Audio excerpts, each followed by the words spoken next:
I trust you know what time it is?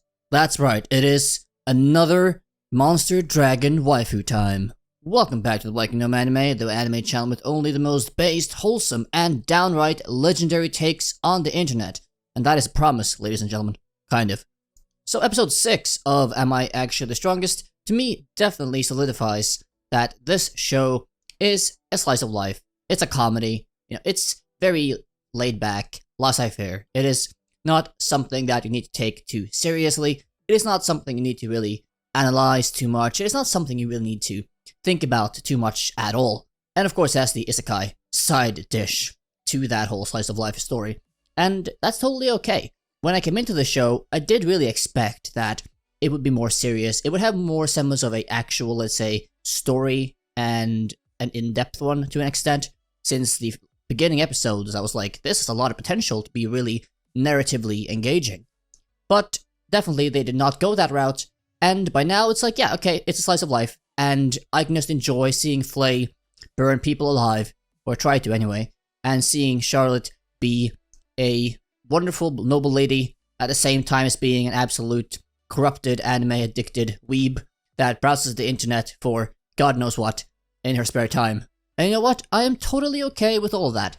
As long as I get Char and Flay in this anime every episode, I will be content. So in this episode, we basically just go to find our attendant, and we end up meeting a dragon, or a demon. Well, it's a dragon, but I guess it's part of the demon kind. And we end up basically just getting her to be our waifu, or Haruto's waifu.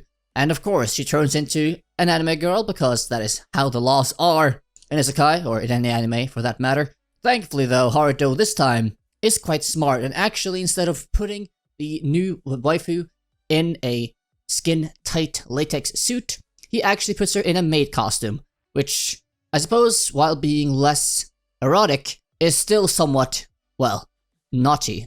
Anyhow though, that's how this episode ends, but before we get to that point, let's talk about some of the other things that happened in this episode. So, for some reason, we find out that in the 5 whatever years since when he fought those summoners of the queen, with all those skeletons and golems, whatever, apparently all those survived, and he just kept them alive and gave them an area to cultivate. And now they've built a village, and they've taken in monsters, and they're building their own kingdom, I guess, at this rate. They have fields, they have crops, they have houses, they have God knows what. So good on them, I suppose. I suppose this means they are autonomous, even though they acknowledge Haruto as their master. They are not bound to his will purely, in the sense of they do not need to get orders at all times to function. They are autonomous in that sense. Which is interesting, how that comes to be. But again, it's a slice of life, so let's not go too far into what all these things actually mean, or how it actually works. Because we would get a headache very quickly. Char apparently browsed the internet this episode, and she learned German, question mark? I mean, at this point, I don't even know what she's looking up on the internet, but I would put some parental controls on that right now, just for safety's sake, for the future. Which comes up with some ominous name for not only the village, but for Haruto and his hero alternate.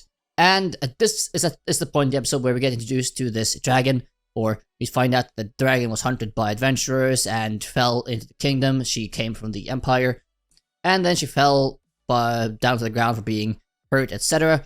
And Haruto decides to go rescue her or heal her, or something along those lines with Flay. Apparently, Flay initially not wanting to interact or do anything to help the dragon, because apparently this dragon didn't fight on the side of demonkind when they were in a war with humans. Not sure how that war turned out, but I guess a armistice or something along those lines. So I guess she has no love for pacifists. Screw those people. Fight or die. So I suppose that does fit her personality quite well, so I can't complain. I do wonder though that these adventurers that were hunting this blue dragon, or blizzard dragon, whatever, they were from the Empire and hunted the dragon in the Empire, but the dragon fell in the territory of the kingdom, so the Empire adventurers just crossed the border into the kingdom, and that's totally fine? Are there no, like, treaties or laws or anything on the books, or border cross checks or anything to stop people just going back and forth? I mean, are they allowed to conduct adventure activities in the area of the kingdom? I mean, how does this all work? well, again, let's not think too hard into it, as again, it is a comedy, slice of life. It's not serious. Get your mind off analysis, and let's move on. I thought the question, though, was interesting. Apparently, we find out as well that the dragon here is a very cute waifu in just her voice, and that she was a mega shut-in for like 300 years, which is impressive. Even Haruto seems very impressed by her shut-in expertise. She apparently just read books for hundreds of years and got them by disguising herself as a human, going into bookstores, etc., and hoarding them. I mean, if she could hoard manga, I'm sure she would.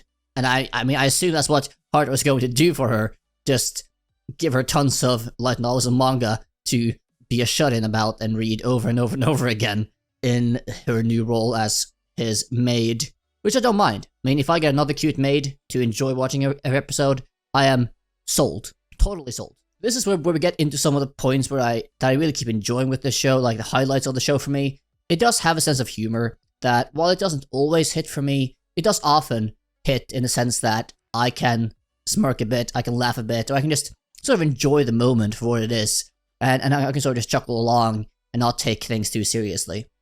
And, it's good to have shows like that, time and again. And in this episode, I definitely got that feeling, in particular, or among other points, when Flay started doing apparently a 1-hour rant about how great Haruto is, and all, when she was asked by the dragon why he was her master and all. And she just went on this entire rant. It's like, oh my god, I'm gonna tell you all about it. It's amazing, it's a great story.